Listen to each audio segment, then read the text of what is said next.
Oh, I hit the wrong button here. There we go. Ladies and gentlemen, welcome back to the True Life Podcast. I hope everybody's having a beautiful day. I hope the birds are singing, the sun is shining. I hope that the wind is at your back. I got an incredible guest with an incredible story. The one and only Dr. Katherine MacLean, PhD. She is a neuroscientist with expertise in studying the effects of mindfulness, meditation, and psychedelics on cognitive performance, emotional well-being, spirituality, and brain function. As a research scientist and faculty member at the Johns Hopkins University School of Medicine, she conducted clinical trials of psilocybin and other psychedelic compounds. She's an author, a world traveler. She's also a mother, a wife, a sister, and a daughter. And I could keep going on and on with the title. She's written an incredible new book called Midnight Water. And I really think that it was Dr. Cassandra Viatin who summed up your book in a few words that I'm just going to plagiarize and say, as a truth-telling, paradigm-busting, open-hearted, scholarly memoir. Dr. Katherine MacLean, thank you so much for being here today. How are you? I'm doing good. My voice is not usually this gravelly, but I guess this is my life now. I'll just be speaking about Midnight Water until I die. So my new speaking voice. Yeah. Well, I guess that's what happens when we get to a certain point and we're always changing. Like sometimes in a trip or when you take a psychedelic substance, you get to a level and then everything changes, you know? So maybe your voice is changing on this part of the journey right here. Right. So Midnight Water. I love the idea that the title is always used in the book. And it's kind of like a Where's Waldo for me. Like I'm always looking in the book to find out where they use the title. And it was beautifully placed in there. Maybe you could give a little bit of background on why you found the need to write the book at this time. Well, I knew I wanted to write it 10 years ago. Right. And my life had to catch up to the ending of the book for me to write it. And there were many points in the last 10 years that I thought, oh, this is the end of the book. Oh, no, this is the end of the book. And then life just kept revealing more and more. So what I would say is that Midnight Water was like a transmission from the future. You know, when I was sitting with my sister in the hospital, I knew the name of the book. I knew the whole book. I knew I was going to write it. It was like fate. I had no choice. And then the question was, when am I going to live into the moment when this becomes reality? And I think the craziest and also most accurate thing about psychedelics, they will show you the future. And I don't know how many pharmaceutical reps and clients and doctors are ready for that. You know, it's like, do you want to see 10 years into your future? Do you want to even see 6 months into your future? Because I promise you that information is coming. Yeah, I think a lot of the pharmaceuticals are looking into the past. It seems like that. Right. Yeah, no. And I just, I think that there's so much that I can say about psychedelics vis-a-vis healthcare. But my sense is that they are not healthcare. They don't belong in medical institutions. Because what they do is they provide information and communication across these dimensions that our science says are not accessible. You can't bridge these dimensions. And then psychedelics come in and say, hey, maybe you have back pain because 10 years from now, you will finally figure out that the back pain was trying to get you to change your whole life and quit your job and write this book and have 2 kids. So you could cure someone, but then they have to live into that cure. And I don't know I love that part of it. That's what the book was for me. I'm basically taking people on a 10-year journey of what it looks like to get a message and then live into the treatment, if that makes sense. Yeah. Yeah. It's eerily reminiscent of the hero's journey for me when I see it that way. It's like you have this call to action, and there's all these threshold guardians that are like, hey, wait a minute, I don't think you should be working here anymore. Hey, wait a minute. It's just interesting how the ideas of psychedelics can produce miracles for us. And sometimes we're just blind to them. Like even though it's a miracle happening in our lives, we're like, yeah, I'm just going to pretend that didn't happen right there. So it's almost mind blowing to me. Well, and, someone asked me recently, they said, why was it that in 2012 and 13, you encountered something you had never experienced before and you chose to follow it rather than ignore it? And I said, I don't know. Maybe that is a personality dimension. Maybe that's just me being a bit of an adrenaline junkie, always curious, always seeking the new experience, but I could have put it on a shelf. Right. I could have put the experience I had with meditation, which I could talk about. I could have put the experience I had with my sister dying. I could have put all that on a shelf and said, I'll deal with this when I'm 80. But there's the catch-22. I saw my sister not be able to wait until she was 80 to have these questions and answers. She got 29 years. And once you see that, you're like, I can't waste a single minute. You know, if it takes me 10 years to figure this out, at least I've done it now while I'm young and have, you know, my wits about me, and I can still travel and move around and ask the questions. You know, it's interesting. When in the book, when you begin to reveal the idea of the title, it almost coincides with you being in the room with your sister. And like, I almost got, like, I had little tears coming out of my eyes when I started thinking. It was beautiful in some ways. And one of the ways that really grabbed me was the banter that you had with your sister when she was like, oh, I just want to see my daughter grow up. And she's like, why? You want to see her grow up, be a teenager so she could be a little shit like you were to mom? You know what I mean? Like, that was such a cool sister moment right there. Like, I love it right there. Yeah. And so that beautiful. That was the essence of our relationship. You know, it's like, I was the good older daughter. I was the firstborn. I was the older daughter. I did everything right.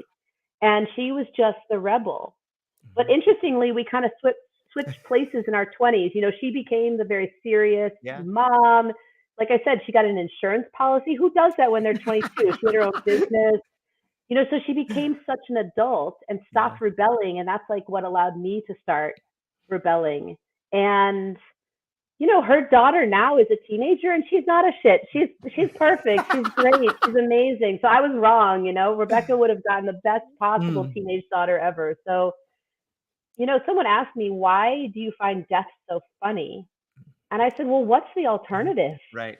You know, the alternative sucks. It's like, you might as well find the humor in these moments, because otherwise it's just like unbearable. And that's what we had in her hospital room. Like, there was the pain and the confusion, and then right next to it was the humor. And the humor is what kind of got us through, like, you know. Yeah. It reminds me of the relationship, that kind of the dark humor that psychedelics has. In a way, that might be preparing us, right? No, that's true. And I think I talked about that in chapter 2, when I say that the mushrooms have a really twisted sense of humor. Like, they think it's cute to invite you to a party and surprise you with your worst traumas. Like, they think it's like they're helping. You know, they're like celebrating the fact that you're finally aware of this shit that you've hidden away and like won't look at. And the mushrooms are like, here it is. Like, are you excited? And you're like, oh, no, you don't understand what being a human is like. I'm not excited. This is hard work. And the mushrooms are like, why? Like, come on. Right. We're getting to the good stuff. You know how long I've been trying to hide this? That's why I hid it down there. I don't want it up here. Right. It just brings it right to the forefront right there. Yeah. It's interesting to think about the way in which our relationship with reality can really change when we start to have a relationship with, you know, different heightened states of awareness and different sort of, you know, be it psychedelics or any sort of mood altering ideas. Has your niece read your book? No, not yet. And actually we're picking her up this Thursday, flying on my book tour to Bermuda and London. And so she's coming with me. And my aunt said, oh, she can read your book while she's on the plane. And I was like, I don't want her reading this until she's 21, you know?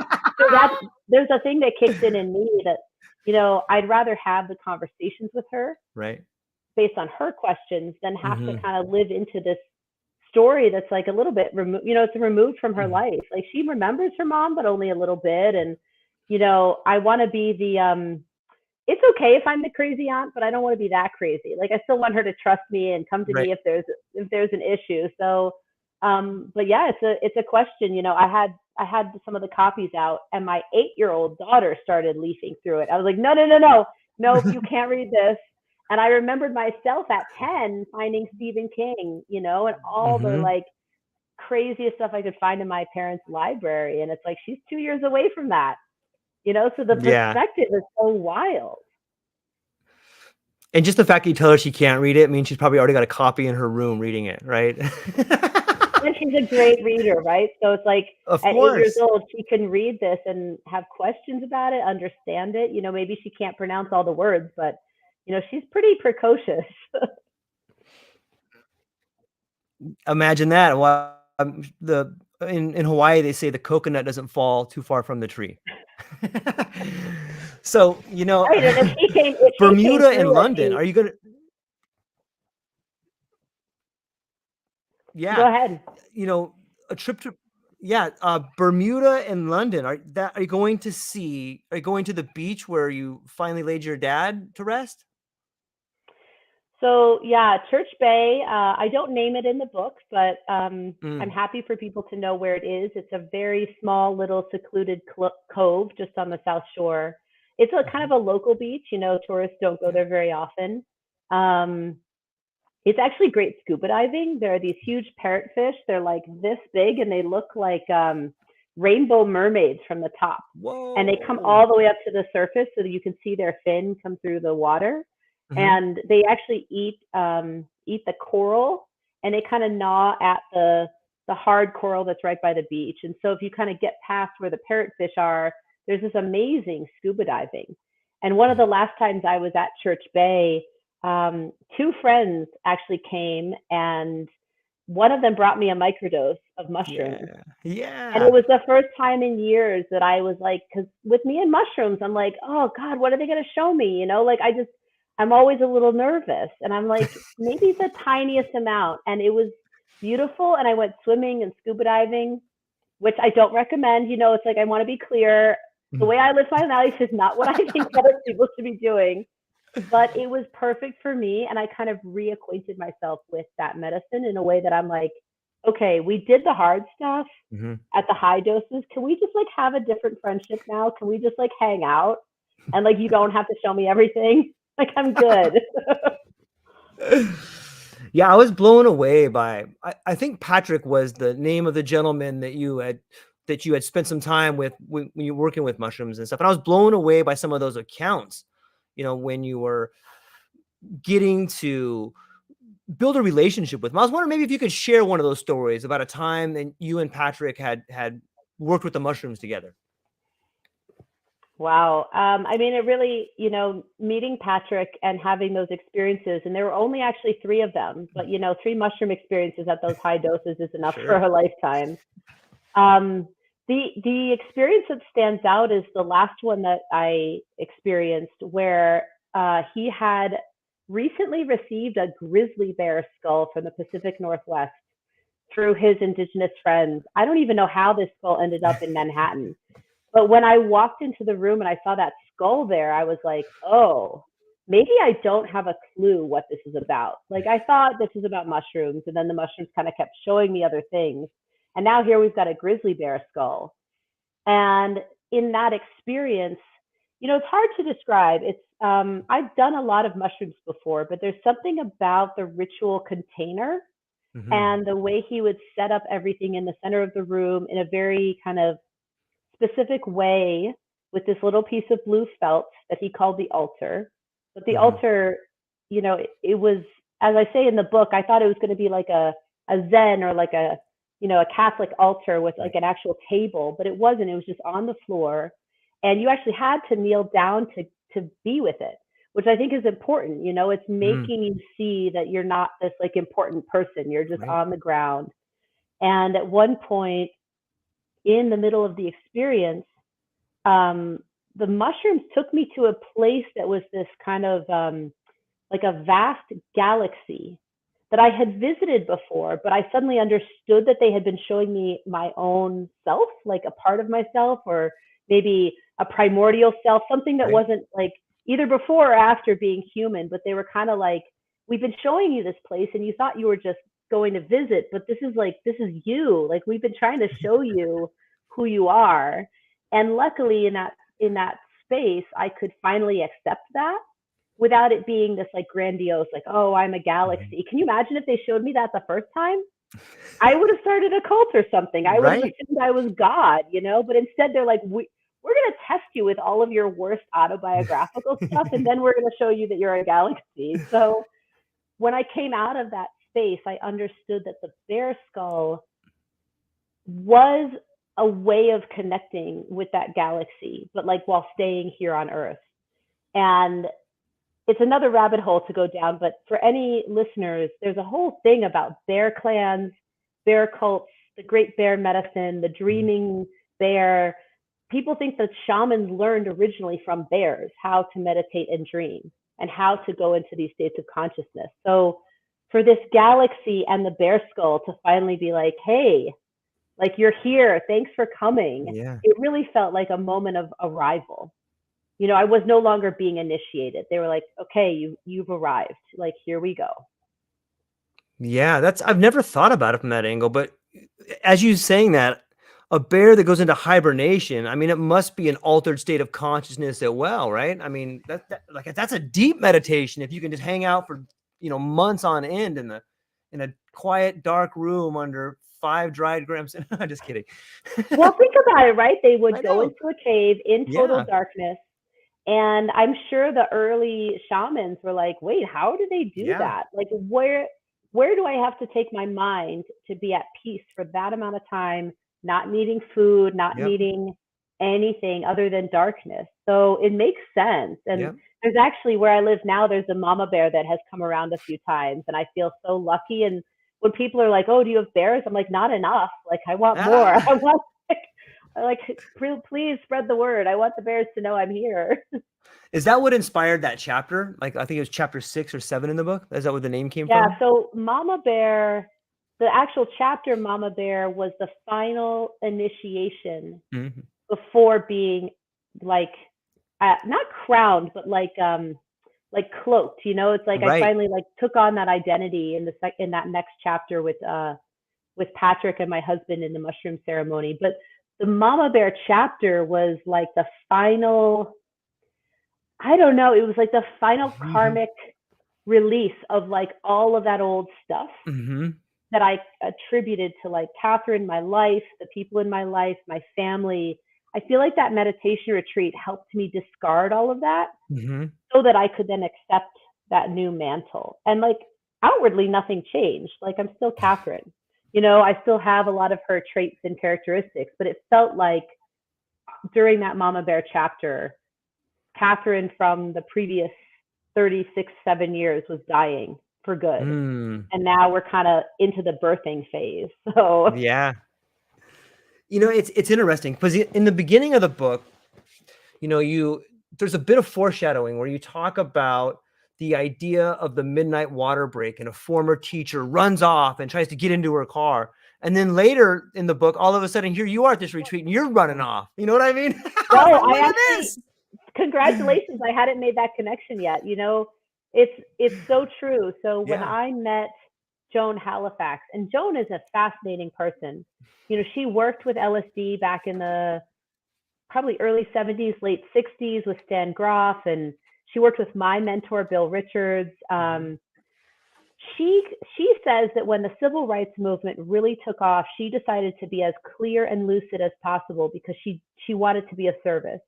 And so she kind of made that transition from like taking tons of LSD and studying it to being a Zen, one of the first, if not the first, American Zen female teachers. You know, it's like what she did was actually revolutionary. Right. And when I went on her retreat, it was because I had felt totally insane for almost a whole year. And the teacher I was working with, I think, was getting exasperated. And he's like, you should go sit with Joan Halifax. Like, if anyone can figure out what the hell's going on here, like, she'll be able to figure it out. So it was on a whim. And I had never sat a full retreat like that before. And what I can say about Joan is she's like an expert in ceremony. And she really pulled everyone into almost like the mushroom altar. Her Zendo was like the altar. You don't know it at first. You're kind of sitting, you're going through the motions.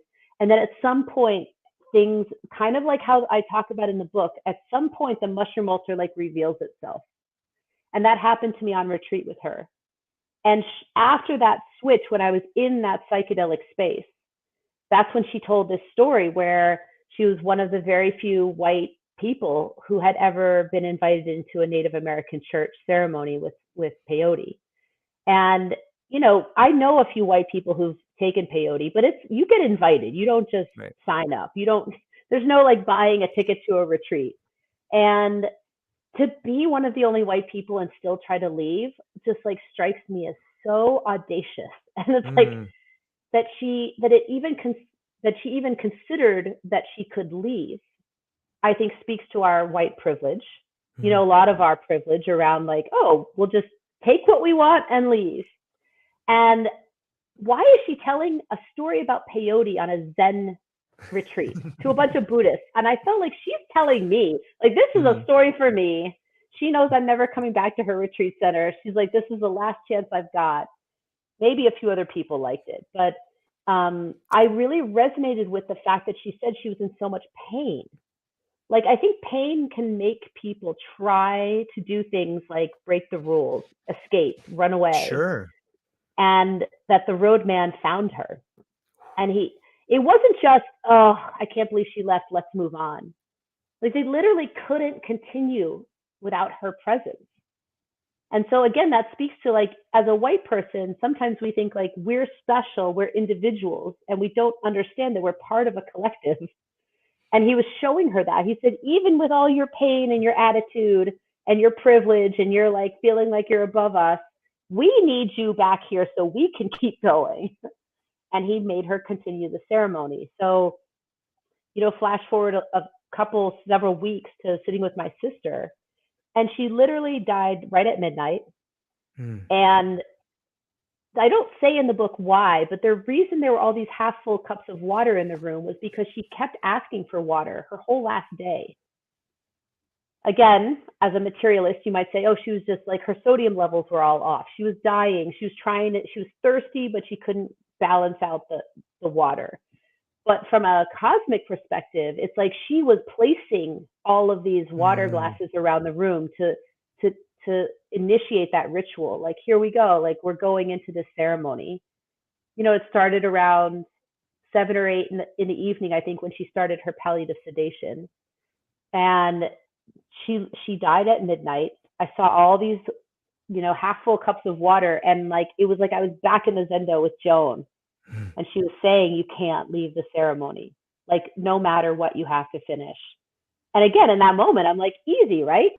Like, I was so full of the positive aspects of the mystical experience with being with my sister that I thought, that's easy. Of course, I'll finish the ceremony. I had no idea how hard it was going to get. And so in a way, both my sister and Joan gave me what I needed in that moment to survive the next 10 years.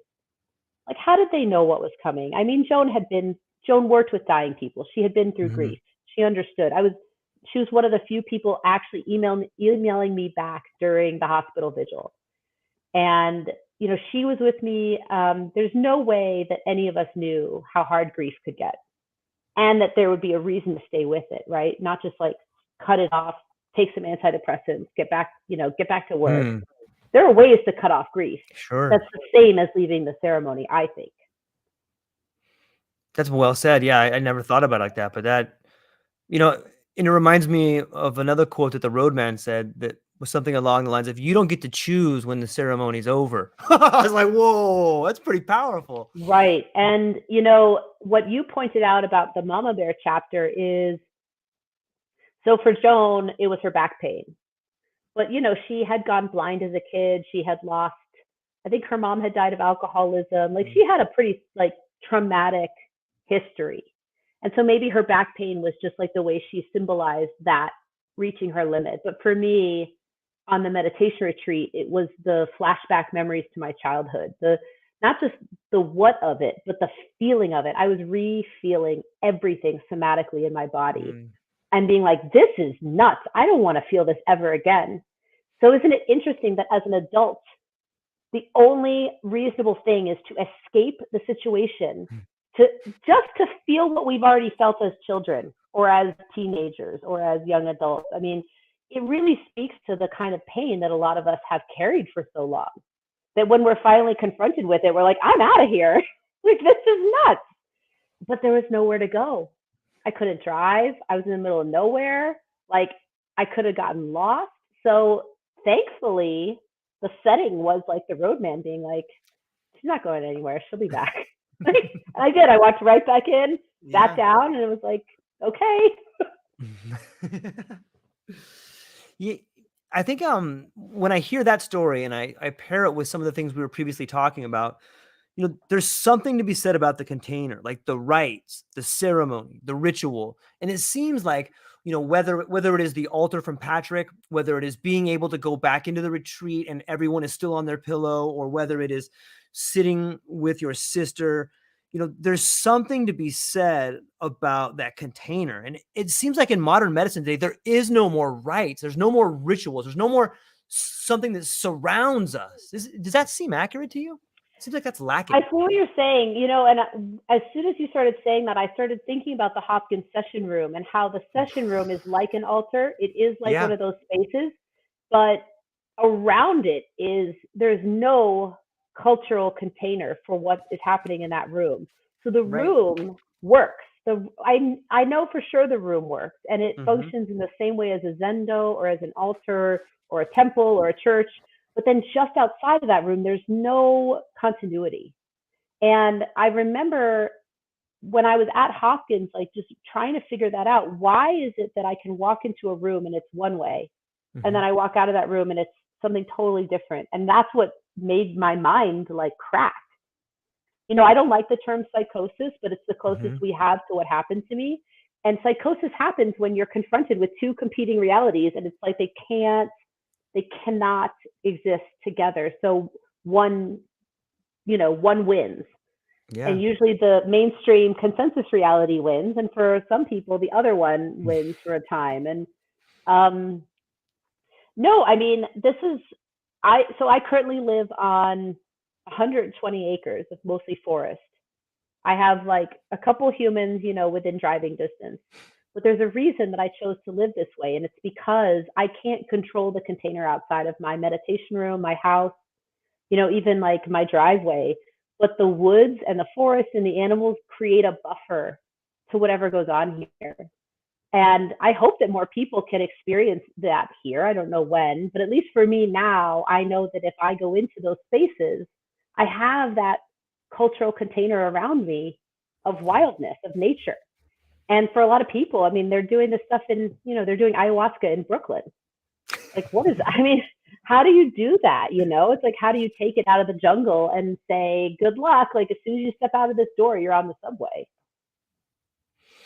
Yeah, it's interesting to think about that part of your life where all of a sudden you're introduced to what could theoretically be a dream job for so many people. You're like, oh, especially at the time you were doing it, you're like, whoa, talk about like trend setting and pushing the boundaries of what is possible. And then upon, leaving, you find yourself in the book you had written something close to, I couldn't stand being in a place that seemed to care so little for human life, where the only point was working as hard as you could, bringing in as much research dollars as possible until you croaked. I couldn't stomach giving people psilocybin and watching miracles happen against the backdrop of shooting deaths and abandoned buildings. It's like the same. That's mesmerizing to me. Yeah. And, there are, what I can say is there are probably more spiritually adept people who can do that. And I knew that I couldn't. There are plenty of people meditating in refugee camps, in situations like that. If you look at the Tibetan monks, the way they were tortured by the Chinese in the 50s and 60s. So clearly it's possible to hold that. But I was at the point that I was at, I didn't have a lineage. I didn't have teachers with me. I didn't have a community. So I was trying to gut it out on my own. And I think that's what the American Wild West cowboy thing is. It doesn't work for enlightenment. It just doesn't work. You can get to a certain point, with all the brain hacking and psychedelics and all of that stuff. But at some point, and this is what a teacher said to me once, he said, the point isn't to triumph over death. It's to get to a point where even if you died on that spot, you could completely surrender and you would trust whoever was around you or whatever was around you to take care of what was left, that you could just completely depart and that would be fine. And he said it challenges our notion of like, at Hopkins, I was like the lone wolf, you know, it's like I was trying to do this thing that people had done before, but not that many and not that recently. Right. And, you know, my other colleagues managed it the way they managed it, but I don't think a lot of them allowed themselves to surrender the way I was ultimately surrendered to the space of psilocybin. Mm-hmm. I love what Patrick said when you, after being in that state where you're finding out like, hey, maybe it's a lot trickier than I thought. And like you said, you didn't have a lineage and you were beginning to see a lot of people that were kind of there for the money, or they were very tunnel visioned in some ways. And you had met with Patrick, and Patrick said something to you that blew you away, and it blew me away when I read the book. And it was, you don't worship the same gods as them. Yeah. Well, and look, I mean, what just happened in Denver, Colorado, that 12,000 person cult church service, there it is. I do not worship that God. You know, it's like, again, Patrick saw what was coming. You know, whether it was through the mushrooms or his own practice, he warned all of those researchers 10 years ago, if you don't focus on these indigenous practices, if you don't ask your elders, if you don't understand the rituals, this is going to get away from you and there's going to be harm. He warned them 10 years ago, and now they would think they've succeeded. Like, right? They win. They're right, but you're not right. You know, it's like it's coming. And thank God for those protesters at the very end. I don't know if you were paying attention, but these indigenous folks with drumming and chanting and screaming interrupted the final speech at this psychedelic science conference. And one thing this one man said, he said, just like with tobacco and coca and opium, he said these drugs were on our side because we respected them. We used them as medicine. We used the ritual, but then they turned on us because we abused them. And we decided how we were going to use these drugs to get high and get rich. And he said, do not be surprised if these medicines turn on you, just like those other medicines did. He said, there's nothing special about tobacco or mushrooms. It's just that without the relationship and the ritual, it, you know, the human being can't dance in that space without help. You know, it's like we can't just own the space.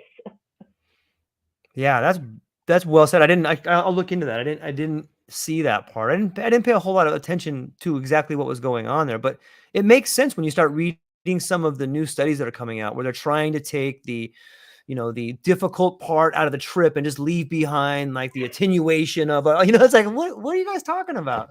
Right. But it makes sense, right? So someone asked me recently, they're like, all right, so you know that you went, quote, insane for 7 or 8 months in 2012 as a result of meditating. I said, yeah. They said, so is that a risk? I said, you mean psychosis? Like, I don't know. What's the alternative risk? Like being a workaholic, binge drinking, dying of liver disease or cancer at 60? You know, so it's interesting how our culture has said this form of numbing out and abusing your body is okay, but this other form of challenge is not okay. And so when I hear that they want to come up with non-psychedelic drugs to cure people, all I hear is like another way to numb people out, another way to keep people from feeling what they're feeling so that they go to work every morning and they don't take more than a day off when their loved one dies, and they just keep the system. It was actually Terence McKenna who said this: capitalism is a god, and it's what's the term, a Moloch, like a god that takes and takes and takes. It demands sacrifices. So we are worshiping a kind of god collectively now, and it's a god of money.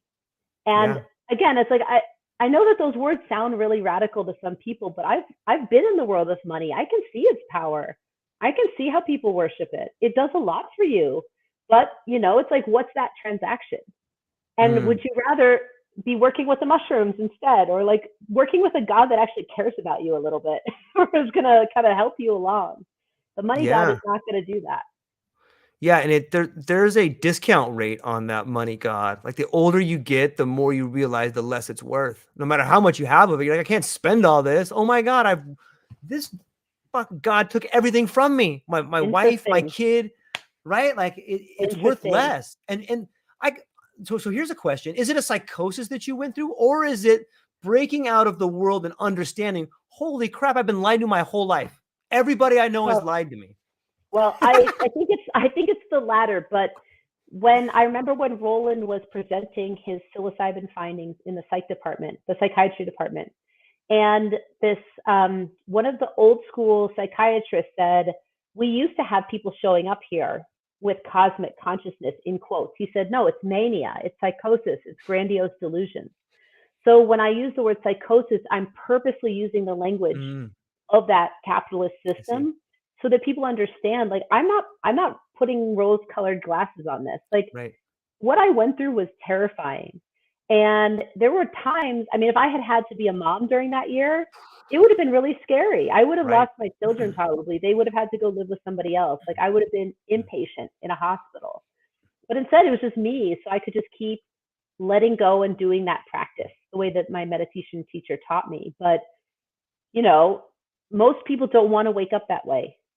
Right. You know, it's like you do have to play with fire for a certain amount of time until you can walk across the coals. And you cannot prepare someone for what that fire is going to look like to them. Right. So for another person, it might look like a good friend of mine who's an elder. He said when he was in his either 40s or 50s, he was wealthy. He was traveling the world, going to parties. He had life. And then one thing after another took all of his financial wealth away from him. So to him, that was death. I think to me, like, losing my mind was death. So it's like for each person, you get the form of break that will make you make that shift or succumb to, you know, being totally without a home on the street or being, you know, mentally ill, because that's how we don't take care of people when they go through that. You know, those are the kind of two examples. I don't know. I mean, I guess if you were living in a village where people are like, oh, yes, this happens sometimes, and that's her year to go through this. So we're just going to make sure someone takes care of her and takes care of her family, and she'll eventually get through it. But I felt that maybe the actual perceived risk of it to me made me want to get through it faster. Like, it wasn't comfortable. I didn't know what was going to happen. Yeah. On some level, do you think that it was necessary? Like, I mean, was it it seems like I can see how it would be one of the biggest life-changing growth experiences in your life. Yeah, I mean, you know, I talk about it a little bit in the book, but the thing that I want to kind of clarify here is that the year leading up to that annihilation experience, I really was overworking myself. I was working through sickness. My back was killing me every day. I really believed that if I got enough papers published in certain journals, that I would finally have value, like I would have arrived. Like, I had fully committed to that totally fabricated materialist reality. And so was it necessary? I mean, some people don't have the break. They just keep succeeding and succeeding. I don't know. I mean, if we track some of these people, what does it look like when they're on their deathbed? Probably I mean, sad. you know, the closest example I have is my dad, but at least he woke up maybe 5 years before he died because he lost his daughter. You know, he got cancer. So thank God he had 5 years to wake up. You know, what does it look like if you just push the thing all the way to the very end and then you're on your deathbed and you're like, oh shit. You know, so I'm happy it happened. Like, thank God. Yeah. I don't know what the alternative would have been like. And, you know, I probably would have been at that huge conference in Denver thinking I had made it and still feeling like that pit in my stomach. Like, what's missing? What did I miss? You might have just taken over for Roland Griffith, for Dr. Roland Griffith. I mean, yeah. So isn't that fascinating? I mean, like, right now, and that's also the synchronicity of it, that my book is coming out the same season, the same summer that my mentor is probably going to die. I mean, he's been dying for the last year. And the person that I hired to take over for me is now taking over for him. So I literally extricated myself from the legacy. You know, it's like the kingly progression was there. And I was just like, whoop, like, I'm just going to like surgically extract myself and like replace myself with the next in line. It's like Krishnamurti in some ways. You see the spiritual angles right there. You know what I mean? It's so interesting to get to read. First off, thanks for being so honest in the book. It's probably hard to be pretty vulnerable at times and put yourself out there. but it's a fascinating relationship you had with your dad, and to see some of the traits in yourself, and to see your father, who was this very successful corporate lawyer, and then for you to be so honest about how you see the world of corporations. Like, that's a lot of moving parts in there. Yeah. No, and the interesting thing too about my dad, and I touched on this a little bit, but he was a rebel when he was a teenager and in his 20s. He was more like my sister. It was like he was like my sister and me mixed together. And he did his on the road thing. He did his hippie traveling, hitchhiking across the country thing. He did probably who knows how much acid. He listened to the Grateful Dead.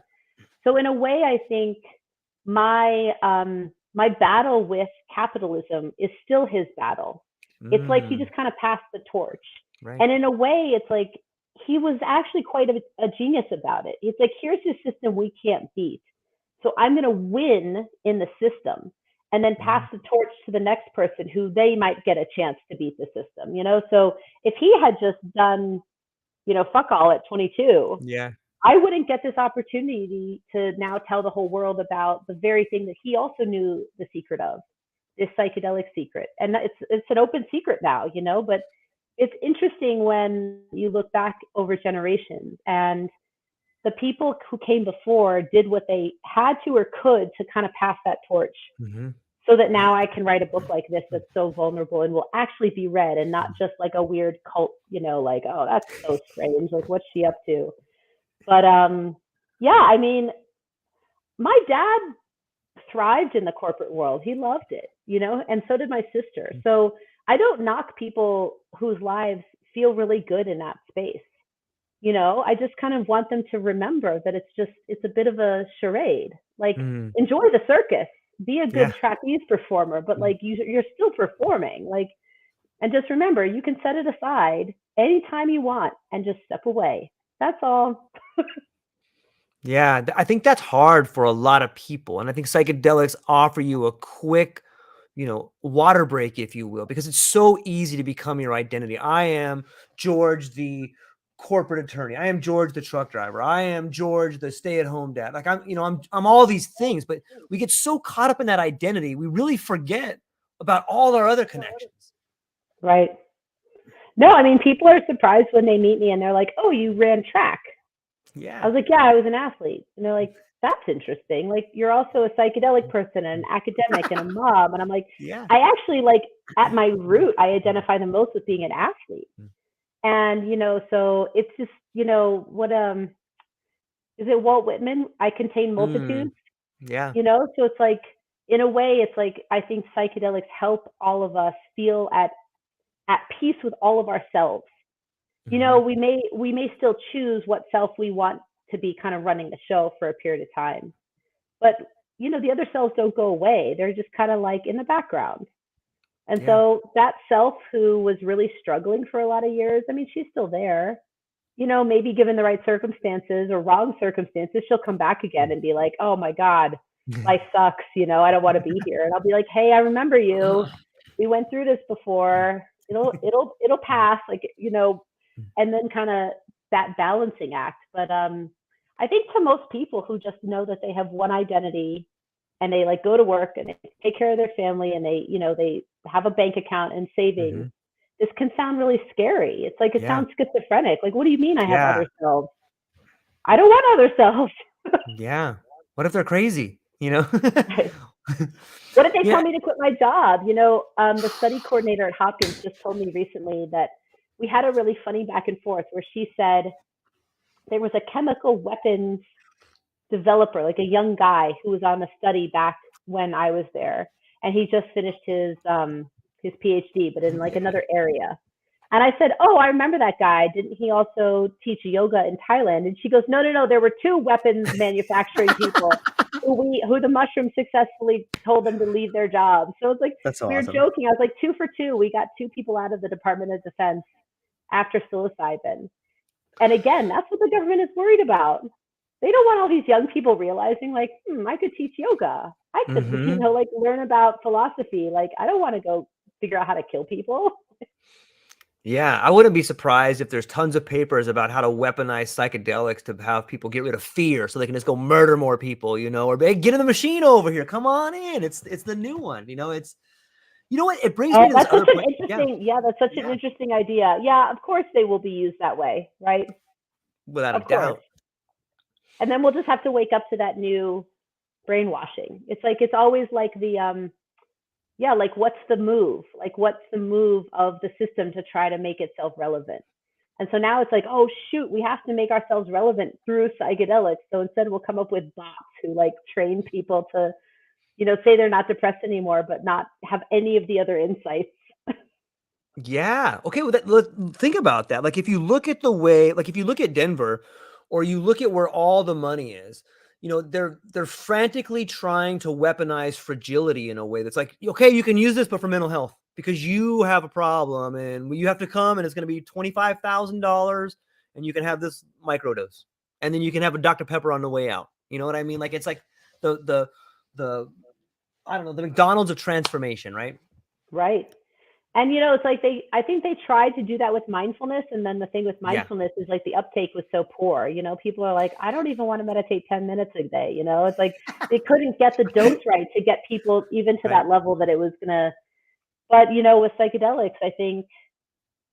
I mean, I only have two major fears, and Okay. I've kind of made peace with one of them, which is that everyone I talk to, friends, family, loved ones, whoever, I just say, unless you absolutely have to and your life depends on it, do not walk into a psychedelic clinic. Do not give them any of your money. Do not give them any of your health data. Do not trust these strangers with your mind. Like, find any other way possible that's still safe if you feel like you have to have this experience. So that's like, and yeah, I mean, people may think that that's irresponsible, but that's just where I stand. I think the risks Right. are too great, and we can't even, it was Dick Cheney, the unknown unknowns. It's like, we Yeah. don't even know the risk. So then the second part of it is, well, what if we run out of the drugs? And I haven't figured that part out. So I still sit with that fear of like, what happens if there's a day when the penalties against growing mushrooms are so steep that you have the only way to have a psilocybin experience is to go into that clinic, and how scary that would be, like how dystopian. But I see it coming. I don't know how soon, but I see a future where the underground accessibility of psychedelics is truly dangerous because of what people are risking, and that they'll kind of funnel us all into that system. And again, so I just say it out loud now so that people start thinking, like, what would an alternative look like? I mean, maybe the Earth won't even make it that long, or at least humans on Earth. Yeah, it's interesting because when you say it like that, I think of Aldous Huxley and I think of like his suite of creative memoirs that were left to us. And if you look at the way in which he wrote books, it's almost like he was writing them with his relationship with psychedelics, whether it was the perennial philosophy or that leads to the doors of perception that leads to the Brave New World, which leads to the island. And I think we're on the cusp of that. Are we moving into Brave New World, or can it be the island? Because there is a relationship with both of them. If we look at the world of production that wants to find ways to reward the alphas and the betas and the gammas, and then you have this other world like the island that he wrote, where there's this kids are going at the age, I don't know, at 14, and they're going with a mentor to meditate at a church on a mountaintop and take psychedelics for the first time. It's almost like he kind of gave us like this choose your own adventure. I don't know. Do you think we're moving towards a Brave New World? Yeah, right. It makes me want to read both again, and especially the island, because in a way, so I live in Vermont, and Vermont is a green oasis, kind of like an island. And it's one of the few places where like cannabis marketing never took hold, because you can't have billboards, there's no highways. Nice. They actually legalized grow your own first, fully legalized it, not just decriminalized it. So Beautiful. we're actually, there are really good conversations happening right now with the state legislature about what would it look like to make mushrooms like cannabis. So we start with the home grow, people can grow it, they can share it, they can use it. And then once we've kind of seen how that goes and people are educated of it, then maybe we'll let like a handful of money-making enterprises set up shop, but not first. Mm-hmm. And so, I guess I want Vermont to be like the island. Yeah. I want it to be like a refuge from the options that are available in New York, in Denver, in Oregon, who knows where. Is that it's utopian. That means it's idealistic. It's a little bit unfathomable. But if it can happen anywhere, I think it's probably in a state like this where people are open-minded, but they're not like extremists. They're just kind of like, everyone should be able to live the life they want to live. And we have more trees than people. So like, we can manage the risks. It's like, even if something bad happens, you're at your home and you're not going to run into another human being as soon as you step out of the door. The possibilities for those kind of risky interactions are reduced. Yeah, it's interesting that we look at it from that angle. If we look at sort of the hotbeds at it, and that I think that ties into something else that Patrick said that I had to set the book down for a minute, and that was, you can't commodify the sacred. Look what's happening. I mean, if you look at what happened to cannabis, and if you look at, even if you do attempt to commodify the sacred, then we run into what the protesters were saying about, yeah, you're going to abuse those, they're going to abuse you back. It's a powerful statement, right? Though. Like the tobacco. So, right. Tobacco, as I talk about in the book, it's actually funny. It's like it was one of the harder things to be vulnerable about, because our culture is there's such a stigma around cigarettes, How dare you smoke cigarettes? I know, right? And also how strange that tobacco as a medicine was reaching out to me from the time I was a child through my dad. It was like this thing that said, hey, I'm here. I'm going to pacify the monster for a little bit. And everyone's going to chill out. You're going to have a fun time. I mean, that was the spirit of tobacco. It was a sacred presence in my life. And if I had just bought the capitalist propaganda about like cigarettes are going to kill you, it's like, well, they might. But also the spirit of tobacco, I can ask for its help. And toward the end, I was like asking that spirit, I said, is it possible? Can we still have a relationship if I'm not smoking cigarettes? And the tobacco was like, I don't know. Like, I don't know if that works. Like, it hadn't considered it before. So again, it's like, I see that there is a way to still have relationship with these old spirits, and call them what you want. I use the word spirit. I know that sounds like foolish to some people, but the essence of something, if you imagine, like, what's the essence of water before we were putting all this chlorine into it? Or like, what's the essence of the air before we were polluting it? Like, can we still find that and ask it questions? I think we can. Tobacco, it was commodified and it started killing people. But if you ask, my friends in Nepal, like, their elders are not dying of lung cancer from being around smoke all the time. How does that work? How are they not getting lung cancer? It's not just about organic, organic material. There's something else going on there.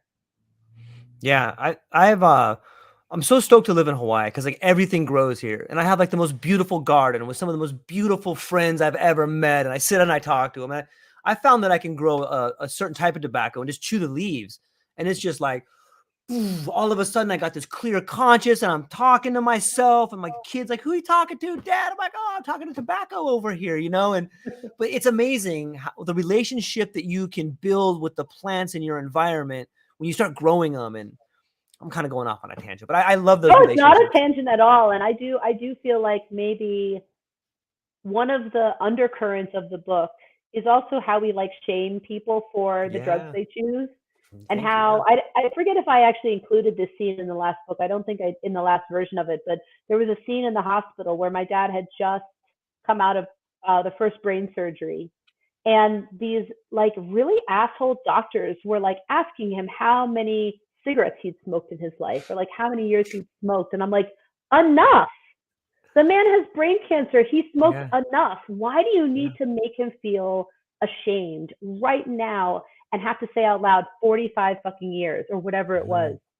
And I feel like that's also where I get very defensive. It's like, if someone wants to smoke cigarettes their whole life and die of lung cancer, so be it, and was it better that he also was able to quit for some amount of time at the end? Yeah, that was beneficial to the people around him, but none of this like shaming people about the drugs that help them. Because we assume the alternative is better. But as I say in the book, it's like, maybe he needed to be less angry at the end. And if he could have just smoked a little bit, he would have been less angry. Yeah. Like, it reminds me, in a lot of ways, your book is like a love story. You talk a lot about your relationship with your sister, your relationship with your dad. And, I love like what you just said right now reminds me of towards the end of the book where like your dad gets up and walks out and is like, yeah, I'm not going to do this anymore. Like it was such like a rock star move, like you just walk off stage. But like, it's just like you telling those doctors, fuck off. They're not going to answer that. Like, I love that spirit that is hiding in so many people. And I think that is the love for ourselves that allows us to stand up and just say what's on our goddamn mind. No, I'm not going to do it. This is wrong. Right. I'm walking away. There's something so beautiful about that. Yeah. And I mean, I love that you also said rock star, because it's like my dad had that, being a trial lawyer, but also being in theater and an actor and a musician. Like, he literally couldn't walk that day, but he managed to pull this off and like literally walk out the room. And I think that for a lot of people, oh, I'm about to say something a little bit strange. The younger that you die, the more you're able to die as yourself. For a lot of people. And what I would love is that people get longer, healthier lives, and they still get to die as themselves, true to themselves, not a shell of themselves, not a placated, numbed out, apologetic, ashamed person who is like, oh, well, gold star, I made it to 90, but I'm fucking miserable. And like, I don't know who I even was 20 years ago. So, it's a controversial idea, but like, how can we find that balance for people where they can live the life they want in as healthy and awesome way as they can, and then they don't live any more than they need to into those years that they may be losing who they are. And I mean, you can imagine where my mind is going, but like, as you can imagine, I'm a fan of euthanasia. Like, it doesn't scare me at all. But that's like about choice. I think that I agree. We all get one life. For sure. We might get more, but we definitely get one. Yeah.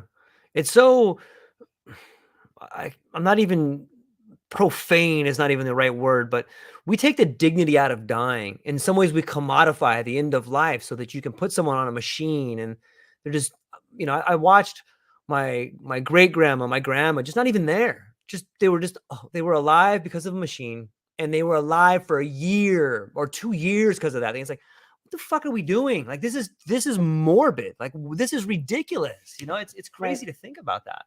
Right. And you've got very religious and very well-intentioned people on the side of extending life. And then once you've seen it up close, you're like, this is not a kind thing to do. This is not a loving thing to do. This is not like a godly thing to do. Yeah, it's selfish. And, I forget if I had this price tag in the book, but it was my sister's insurance spent $10,000 a day while she was in the ICU. And it wasn't $10,000 a day for my dad to stay at home. It was less than that. It was still expensive. But couldn't we just get the insurance companies to realize that they can get paid just as much for people to be at home having an awesome death than to be stuck in a hospital? Not until we make the hospital less profitable, right? It's like, as long as the hospital is the place where they're going to make the most money off your body, that's where people are going to stay, and that's where they're going to die. Unless you have to, the antics I pulled to get my dad out of the hospital as a 66-year-old man with, terminal brain cancer. Right. Why was I fighting the doctors to bring him home? It's absurd. And I think that until you've gone through it, people think, oh, like, I have my, I have my living will. I have my health advocate. Like, good luck. You have to go to battle with these systems to get what you want. Yeah, it's another great part of the book. I think that you, at least for me, and I think that anybody else will read it. Like, I'm so stoked that I got to read not only what you did, but the advice you got from your friend about how to get the palliative care. Like, that's a beautiful gem that you've given to people right there. Thank you for that. I'm not the first person to have been told that, but maybe I'm the first person to have told everybody else. That's the thing. My friends like to joke. They're like, it's not even like you're saying anything new. You're just saying it. And people are like, how dare you just say this thing out loud? It's like, well, sorry, I don't believe in secrets. Like, as soon as I learned something, and a friend of mine was the one who had to tell me, not the doctors, not anyone in the hospital. And, you talked about the humor in the beginning, but that was a very humorous moment, right? It's like, my sister she said very clearly, why am I still alive? What the fuck is going on? This is torture. Can you just kill me already? Like, Yeah. you know, in not so many words. And then once we realized there was a way for her to die quicker and without as much pain, she was like, come on then, like, Yeah. either save my life or like end the misery, you know? And so once we figured that out, and I talk about it in the book, how it was me and her husband, who was a football coach, like a football play, you know, it's like, you know, the nurse would come in and she'd be like, oh, how is she? And you don't say fine. You Right. say, well, she seems like she's struggling to breathe a little bit, or she looks like she's in pain. And then they up the morphine.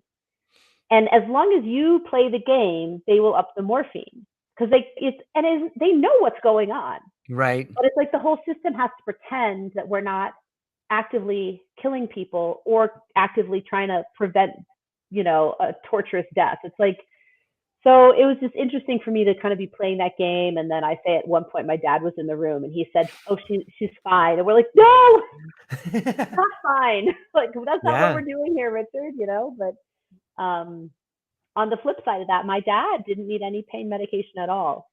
It's really interesting. Once he was home and he had what he needed and wanted, he didn't have pain.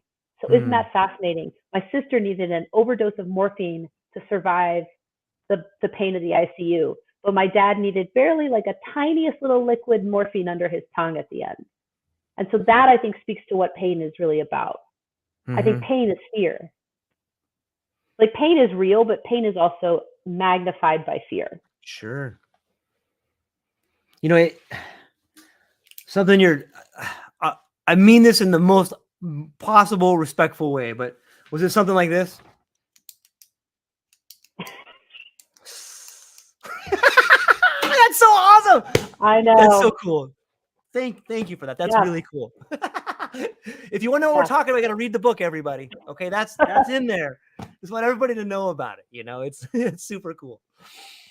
There was another part where here's something maybe we can do together on the podcast. For anybody watching this podcast or listening to this podcast, Dr. Katherine has taped up a fortune cookie fortune somewhere on a mushroom statue. And if anybody can show that to us, I'll send them an ounce of mushrooms as soon as they show me proof of it. You think anyone's ever going to find that particular fortune cookie mounted up under that statue? I mean, it would take someone who still has access to the Hopkins session room. Ladies and gentlemen, if you have access, find that mushroom statue and look for that particular fortune. It's going to be a good trip or something along those lines, right? Yeah, you will have a pleasant trip. That's such an awesome story. There's so many, and for those watching or listening to this, there's so many of these little like Easter eggs that are in there where you just sit the book down and start laughing and be like, man, I wish I was smoking a fat joint with Dr. Katherine right now and talking about all this stuff, because this is awesome. You know, it's I mean, I had a blast. I mean, you know, it's like any trip, right? Like, once you're on the other side of it, it's all great and funny. And so if you interviewed me, you know, at the bottom of the, you know, trough of 2018, you know, when I talk about like in the immunity chapter, like literally like every single thing the universe could throw at me. And I was like, you gotta be kidding me. How bad can this get? And then to come out of that, I think is like a trip, you know, it's like you reach that point where you're like, as Bill Richards used to say, like, you throw the boomerang. And when you're at the very farthest point, you're like, I'm toast. I'm out of here. Like, I'm never coming back. This is it. And then it starts to curve back around. And so I've written the book like that, but my life did also follow that arc. You know, it's like just a narrative method I used. You know, it really did go as far as possible beyond what I could have imagined to come back around and to find myself kind of like, here I am at home, living a normal life as a mom with 2 little kids. You know, it's like things are pretty normal now. It doesn't mean that I didn't go on the heroine or hero's journey. Yeah. But it's all kind of like a very happy, distant memory now. And even better so that I've written it down so that I don't forget it. Well, even better, written it down so you can share it. You know, sometimes I think at certain points of our life, and I love the idea of the boomerang. I've never heard that before, but, you know, at some point in time, our actions become our stories.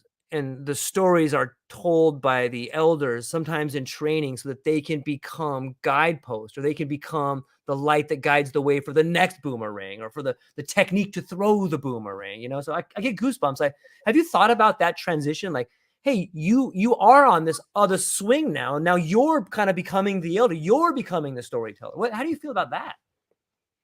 I mean, it feels great. I think that the only thing I've told people is I'm not going to sit for people until I'm much older. You know, it's like, I'm very happy. Right. I have what's called, you know, people talk about FOMO, fear of missing out. I have LOMO, love of missing out.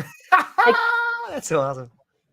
When people come to me and they're like, how can I get to where you are? And it's like, well, that's why I wrote the book, not so that you could do what I did, right, but you could see that there is an alternate model. And no one in these clinics is going to tell you this is going to take 10 years to integrate. No one is going to be honest with you.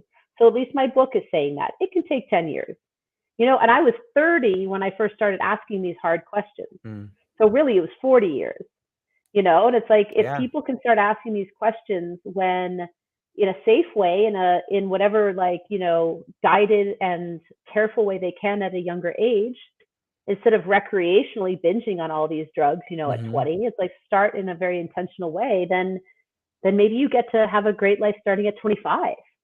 You know, it's like, I think it would be too much to ask for our culture to give people great childhood and teenage years. I hate to say it. It's like, our culture's so messed up, but it's like, once you're out of the house and you can start thinking for yourself, kind of college years, I think that's when I would love for people to pick up my book, read it, and be like, oh, there's a different method here. There's a different way of approaching my life.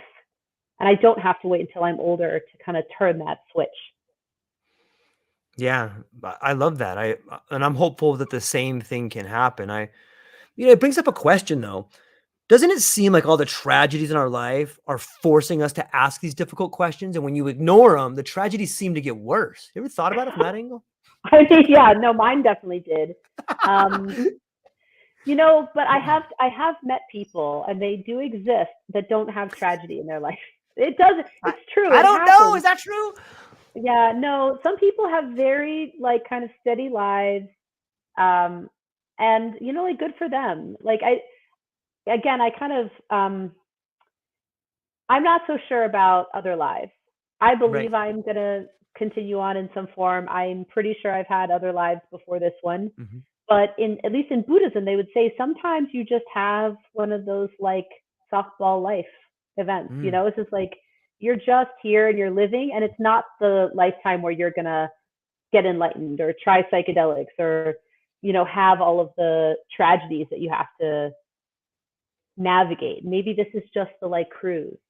And so if you're in a life and you're cruising and everything's great, don't take mushrooms. Like, God, please, just don't. There's no need, you know? It's like, really, I mean, these medicines are like, you know, if you need them.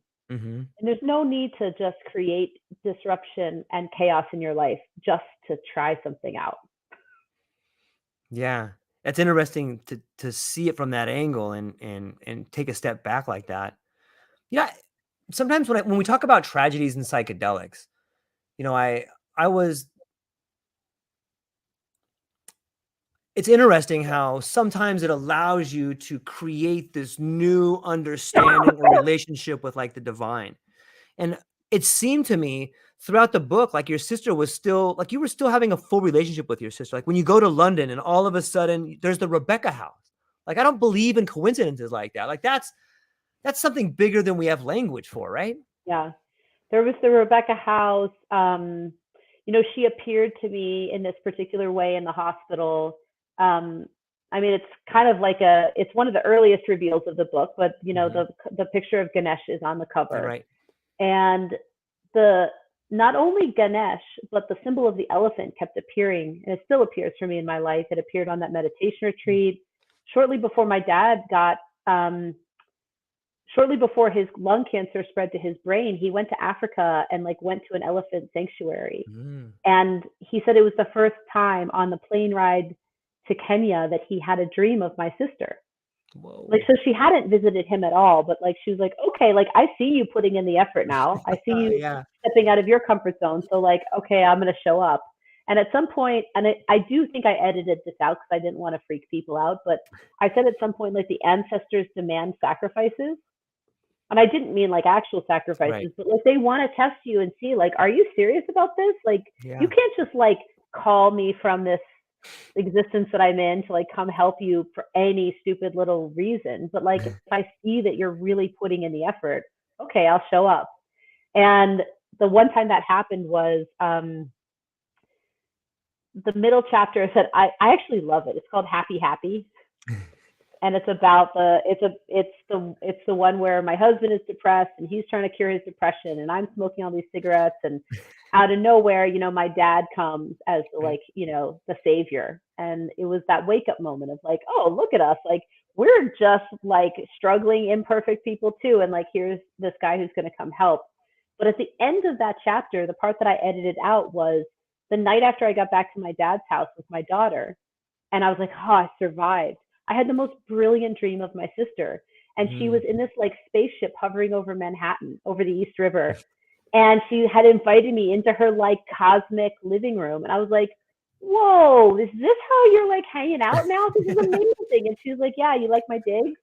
And so like that happened after that horrendous experience of just like, I don't think I'm going to survive this, like another low point. And so in a way, I feel like my sister would show up like after she saw that I was like, had made it through, and she's like, all right, I'm going to reward that. Like, now we get to hang out for like five minutes, you know? And it happened a few other times in the book that I did leave in the book. And so I hope people appreciate it. And, you know, if they think I just have a wild imagination, great. But like, I can tell you, man, this stuff is real. Like, I hope it starts happening to people once they read the book, that they just like tune the frequency a little bit different. I like that idea of tuning the frequency different. I think that most people who had a really tender relationship with someone they love or that loved them, they have felt or seen things that are just completely unexplainable. And sometimes it's just a feeling, you know, and that's enough though for you to fundamentally change your relationship with spirituality, or, you know, whatever you want to call it. It's interesting. Was there a fundamental shift after you lost your sister with like your relationship with spirituality after you lost your sister and then after you lost your dad? Did one prepare you for the other, or did one deepen the other, or did anything change there? Well, you know, right after my sister died, I remember my dad said something because he got lung cancer within a year and a half. It was probably just about a year after she died. And I remember him saying to me, at least she showed me how to do it. Right. And in a way, it was like kind of a shocking thing to say, because I was, at that point at least, still like furious with him. You know, I was still blaming him for everything. And I was like, it's your fucking genes that killed her, you know, as if like, you know, that was his choice. I mean, I want the reader to appreciate how immature and rageful I was, you know, but when he said, at least she showed me how to do it, I remember going to Patrick and saying, like, my dad's such an asshole. Like, he's using Rebecca's death as like a guidebook, you know, like, that's the most selfish thing ever. And Patrick's like, who did he say that to? And I'm like, what do you mean? He's like, who did he say she showed me how to do it? I was like, me. He's like, right. Who guided your sister through death? And I was like, oh, me. He's like, yeah. So like in your dad's like limited way, he's like, can you help me do this? Like, he can't ask for help. So instead he's like saying it as a statement. So, wow. Yeah. So I think, I forget where we were going with this, but, you know, did it prepare me? Yes. And then what I'm looking toward now is even more mysterious, right? Because like clearly those two deaths prepared me for my own death. And I feel like it's like a long ways off, but my question now is like, okay, universe, what am I here to do? Like, how am I going to use what they taught me to not just live a happy life and then die a good death? I know how to do that. Like, I've got it, you know, but what can I do in the interim? And especially with my dad, I regretted I wasn't there when he died. And so I kind of look at that question at the end as like, do you have to be with the person? What's different when you're with the person? And we can convince ourselves it doesn't matter. But like, if you're the one dying, it does matter who's there. And so if you have the opportunity to be there for your loved one, go be there. Don't think you're going to get back in time. Don't think, it doesn't matter because they're already on the other side. Like the real thing I felt at the end was an affirmation that's like, it mattered that I was with my sister. And it felt like my dad was saying, like, don't underestimate how important it is, what's happening around the dying person.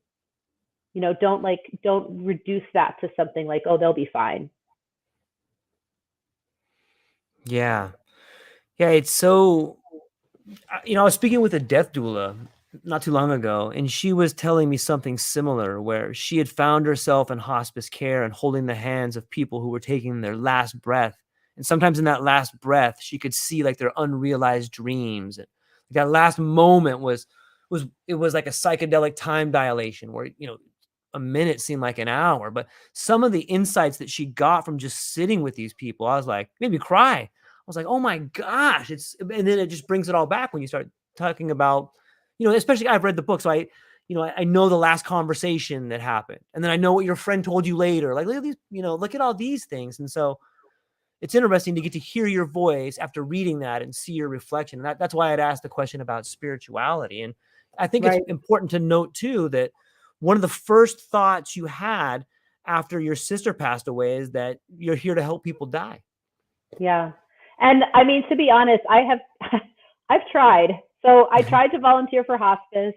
Every time I kept trying to put myself out there, death kept kind of being like, let's focus on your first relationship which is with your own relationship to death. And then you can go practice this with other people. So in a way, I feel like death was also a guide and kept showing me, like, if you haven't, and I'm sure there are very like lovely palliative care doctors and death doulas who are in their 20s. But I feel like when you're dying, you can smell the bullshit. It's like you can tell when someone is just phoning it in or doing a job. And it's like, you want someone with you who knows that space of death. So I want to know that someone has lost someone. I want to know that they've survived something really hard. I want to know and feel in that moment that authentically they understand the precipice that you're on. And so in a way, I feel like I tried to jump the gun a bit, like with the psychedelic hospice in the Isle of Man, or like, this is my ticket. I'm going to be a guide. I'm going to do this. I'm going to do that. It's like, what about, I'm still afraid of death. And if I'm still afraid, how am I going to help other people? Because they're going to feel that on me. Yeah. And that's the worst thing in the world. Can you imagine being in the room with someone who's afraid of death and you're like, I'm doing this and you're making me scared about it, So, no, it's changed my spirituality a little bit, I think, for the better. So I think I used to have a very like outward directed, like, what can I do to help other people? And right now I'm in a space that it's like, it's okay to kind of take care of myself and my like very small circle. And that too is preparing me to do this great work in the world. And obviously I didn't just sit back. I wrote a fucking book, So it's like, I wanted something to be out there to start teaching people. But I mean, I'm looking out at these trees now and it's like, I hope a lot of people get to die looking at these trees. I don't know when, I don't know how, but why I got this land, it's like, not just for me to have a good death. Right. Yeah. It's sometimes when we're close to death or we see people that we love pass away, it kind of brings like a new zest for life. Is that something that you felt too after? I mean, was that part of writing the book? Was that part of giving back? Was that part of helping their memories be born? Was it all of that? I certainly think that my dad's death gave me an inspiration and an energy to get through what I call the labyrinth of writing the book. And it did almost kill me. I mean, you could hear it in my voice now, but there were times in the past couple of years that I had pneumonia, I had bronchitis, I had all of this stuff related to the telling of this story. And so I think without that inspiration, it would have just been something that stayed on my laptop or stayed in a journal or never got published, or maybe just published a few hundred copies and shared it with my friends. And I know there are a lot of books out there and there are a lot of writers, and I want people to understand that certain books take every single thing a writer has. And that's what Midnight Water was. And so, you know, if I never write another book again, I will die happy. Like that's the kind of piece of art this is.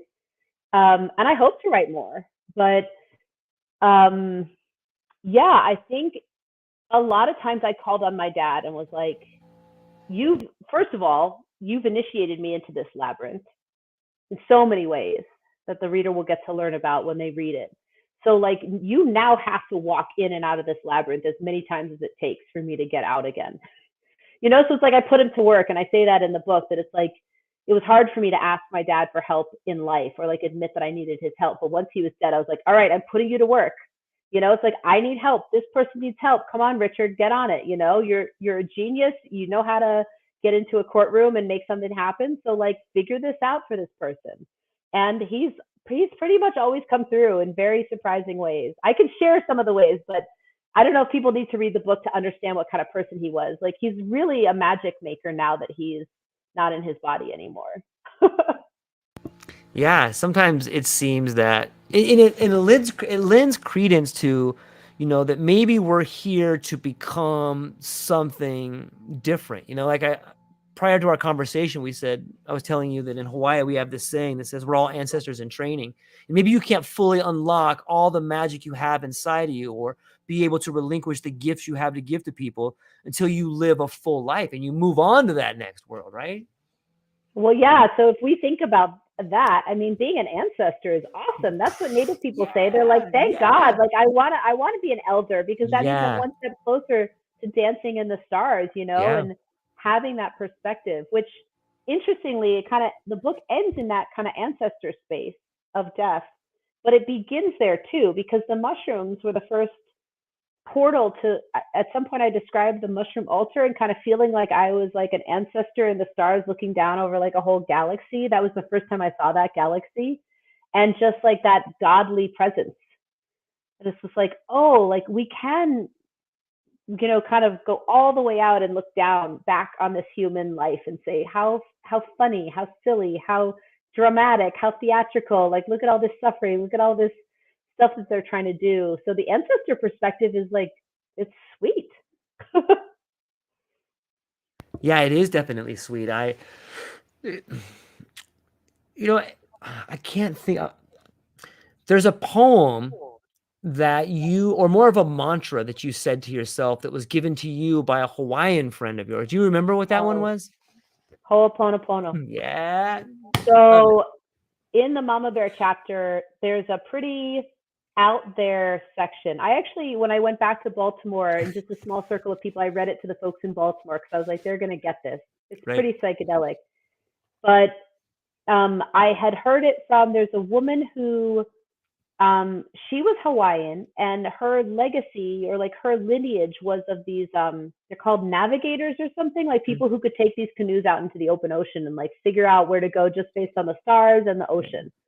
Which itself is psychedelic, right? I mean, that's totally being in the middle of the ocean, like mapping the stars is the space of this mushroom altar. So if people want to understand, like, what's the example on Earth? That's it. And so she was talking about this prayer, and that was in 2009. I had just graduated with my PhD. So I had that prayer from 2009, and it didn't fully come into understanding until that retreat, which was 2017, right? So quite a while I had to sit with that prayer, but it had been given to me. And, you know, in it is, I had turned the last phrase from please forgive me to I forgive you, which is interesting, right? It's like I really needed to forgive my dad before I could forgive myself, before I could ask for forgiveness from other people. You know, people now, they're like, oh, well, you forgave your dad. You're like, forgiveness should be easy. I was like, no, I did it once. Every single time you do it, it's hard. Like, you know, just because I've done it once doesn't mean I could do it for all these other situations. Or asking forgiveness is also really hard. But it took me into a very mystical place that, thank you, I love you, I'm sorry, please forgive me or I forgive you.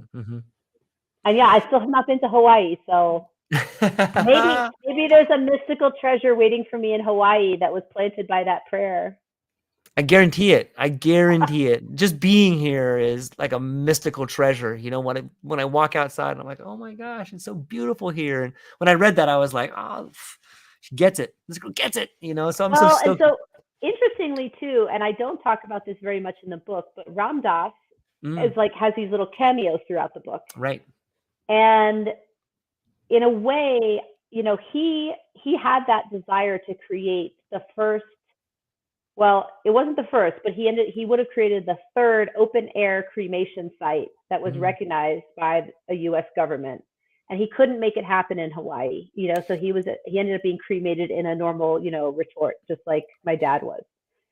And Crestone is one of them. And at Shambhala Mountain Center, where I was a meditation researcher, I actually witnessed an open air cremation in America for the first time.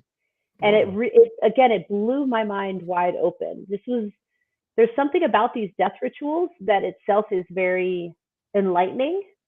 And I feel like it sounds crazy. Like only people like me and Ram Dass would say, I want to have an open air cremation site. Like they're like, why are you trying to do this with your life? Like, what does it matter?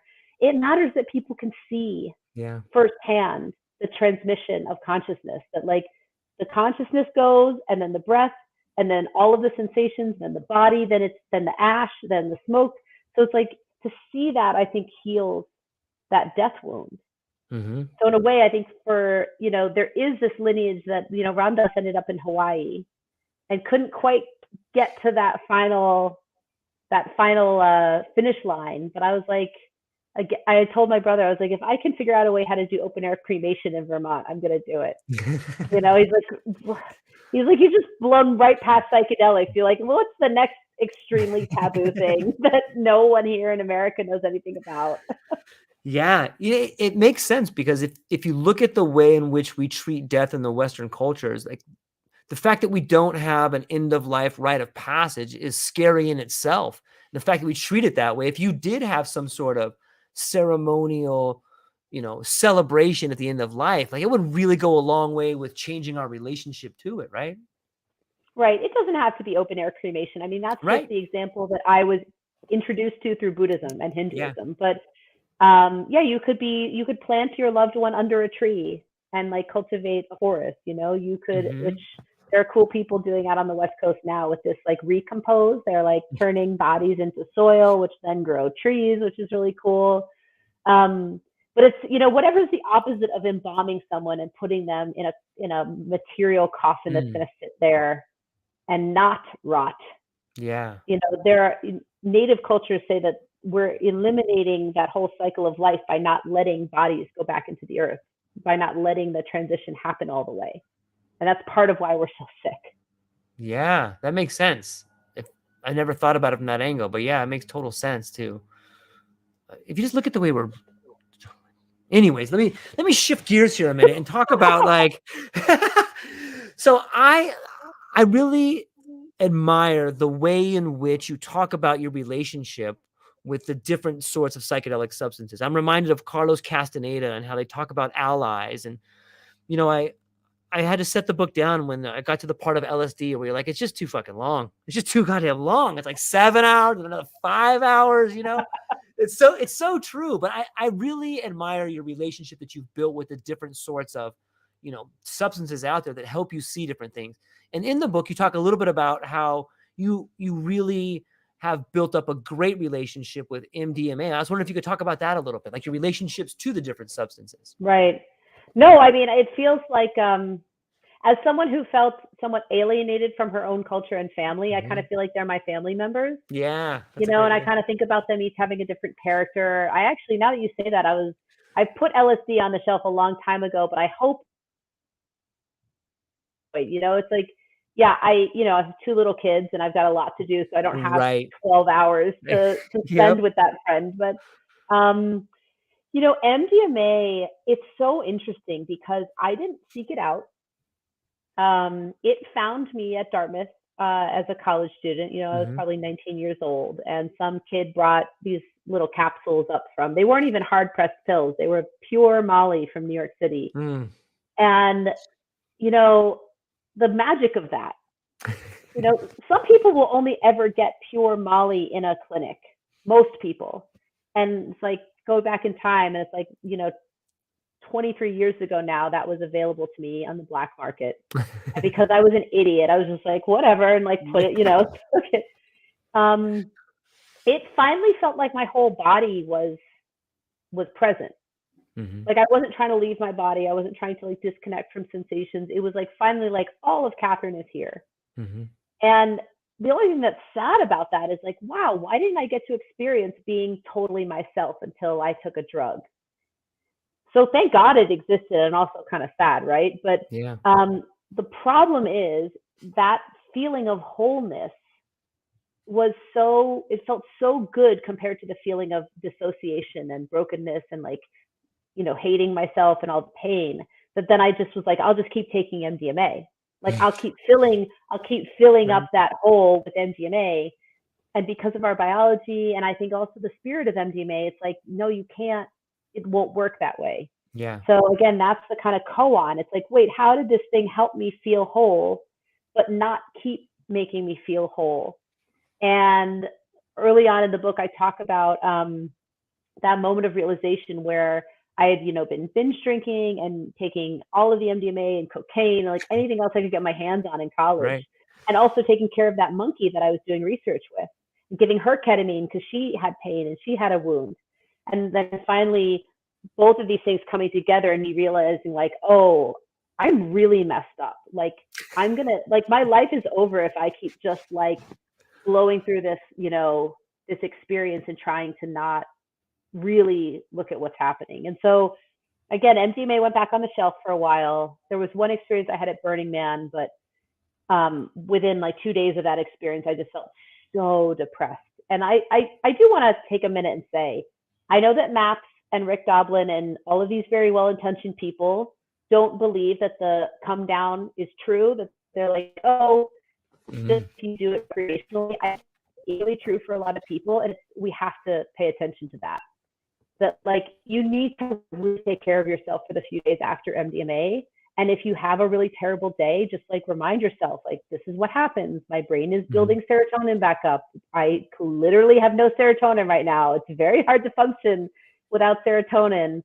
There are ways to kind of mitigate that, but not to downplay it, because, it can lead to suicide. It can lead to that kind of thinking. So anyway, fast forward.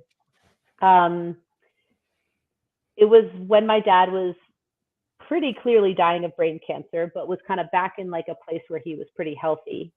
So we knew he was going to die, but he was healthy currently. And I was like, well, I'm freaking out now. It's like the most powerful person in my life who's caused the most difficulty, but has taught me so much, is going to be gone soon. Like, what am I going to do? And that's when MDMA like kind of like said, hey, remember me? I can help with this. Yeah, remember me? And I really had to trust that it wasn't just going to be like it was when I was a kid, like when I was a college student, that maybe and how does that work? How does a drug exhaust itself and then yet come back into your life and still work? So I personally think that MDMA is just as sacred as mushrooms, as the indigenous healing medicines. I think that LSD is a bit of a trickster. I think it has a sacred side and it has like a hedonism side. So I'll leave that for others to pontificate about. But I feel pretty strongly that MDMA is one of those sacred spirit entities that kind of came through our culture at a certain time. And it will heal a lot of people, but I just don't think it should be confined to a medical institution. Yeah. It wants to be free. It's true. It's interesting you brought that up. I was talking to a scientist from, I think he was from Berkeley, and he was telling me about like the Blue Monday study, because he had asked me, oh, George, what do you think that after MDMA that you feel bad? I'm like, absolutely. Like the next 2 or 3 days, like I'm just all wrecked. And he's like, well, let me ask you this. When you ingested MDMA, did you do any other drugs or drink a lot of alcohol with him? Like, oh yeah, I totally did all that. And he's like, well, don't you think that maybe if you had pure MDMA and you didn't have all these other substances, that you wouldn't have that come down period? And I was like, I can't tell you because I've never done it that way.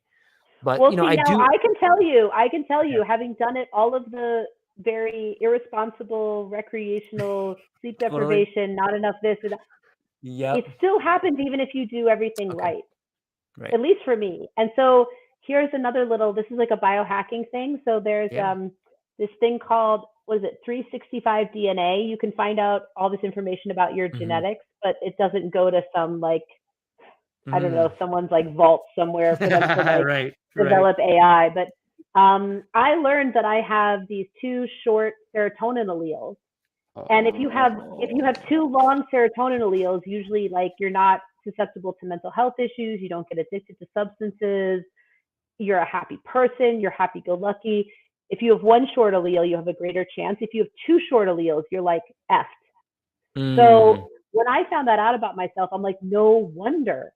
Like I've been trying to make up this deficit in serotonin my whole life. No wonder MDMA felt so good the first time I took it, because I was actually finally functioning. And so what I would say to people is, if you want to be really smart about this, you can find out where your deficits and strengths are in your body, your history. Like, I really want people to be scientists about their life. And so it's like, find out where risks are, find out what medicine is going to fit the most with your genetics, your history, your trauma, your memories, you know, your family life, how you want to work in the world. And then they'll probably be the right medicine for you. You just kind of have to do a little bit of grunt work, you know, to get there. And certainly don't just, you know, because a doctor says, oh, I heard MDMA is available now, you want to try it. Be like, hey, maybe I'm going to have a really hard Monday, Tuesday. And if I've got 5 kids in the house, like I want to take a vacation for a week instead of come right back. Right. Yeah, there's something to be said about understanding the things that you're working with, right? Like, and it is a relationship. It is like, okay, with this relationship, I'm going to be wrecked for like a couple of days, or with this relationship, I need 14 hours. You know, it's right.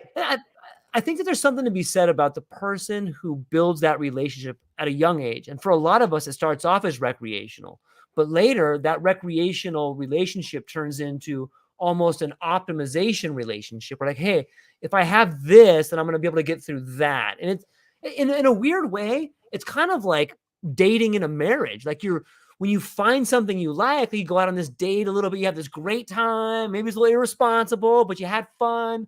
And then later in life, you grow to love it in a different way, right? It's kind of crazy to think about. No, I like when you talk about the thing about elders and ancestors, like, I hope I get to an age where I'm still like, you know, interested in taking these things, and I have a lot more time in my hands. Right. Just have these days where I'm like, hey, I haven't gotten to try 2CB in a long time. You know, does anyone still make 2CB? Is that still available? Can I try that? Which again, I found produced even a worse hangover headache than MDMA. And Sasha Shulkin always said that 2CB and MDMA were 2 of his favorites. And it's interesting that like he didn't talk about what it feels like afterward, and like did it not bug him, or did he not get it? But like for me, it's like, you couldn't pay me to have that kind of headache 2 days later again. I'm like, no, thank you.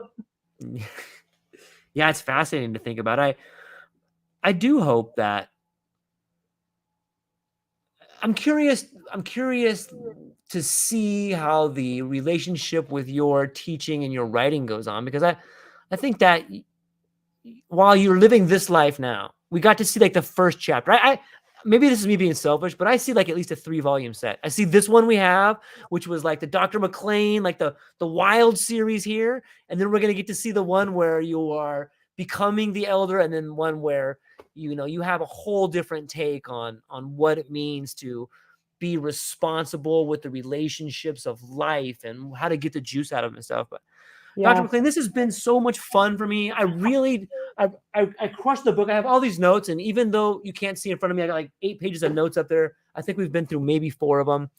Everyone should go. Here's what the book looks like for anybody who's watching. It's a great book. Midnight Water. You're never going to find another story that's as wild as this and beautiful as this. And you're going to set the book down and stare outside the window and laugh and realize, hey, I did that exact same thing. You know, it's a wonderful book, and I really admire the way you've done it. Before I let you go, though, would you be so kind as to tell people where they can find you, what you have coming up, and what you're excited about? Sure. Well, thank you for loving the book as much as I love it. Like, it's like, I love it so much, and I wish for everyone to experience it. So in a couple days, I am flying to the island of Bermuda where I wrote the book. And we'll be doing the government of Bermuda through the National Library has asked me to do a reading, which is huge. Nice. They're a very conservative culture, so they're like, even they're interested in psychedelics, which is good. Then on to London, and London, as you know from reading the book, was kind of the birthplace of a lot of these, notions and interests and ideas. They have a very thriving psychedelic scene there, both research and recreational. And then I'll be happily back in Vermont for most of the summer with my kids. This fall, I'm trying to get to New York City in October for a book reading, but also with music. And we're trying to give people, the idea with some of these events is we want people to have like a little, not a deep dive, but like a moderate dive into midnight water. We want people to taste that psychedelic dream space, but not be overwhelmed. So like in a half hour, 45 minutes, you can get a taste of what this space is like sober. So that's in New York and probably California at the end of November. And then if I survive all of that and I still have energy and my voice, I definitely have a second book and a third book that I want to write. And I hope that they will be just as miraculous as Midnight Water. And I hope they don't demand so much sacrifice from me. I hope they're just fun.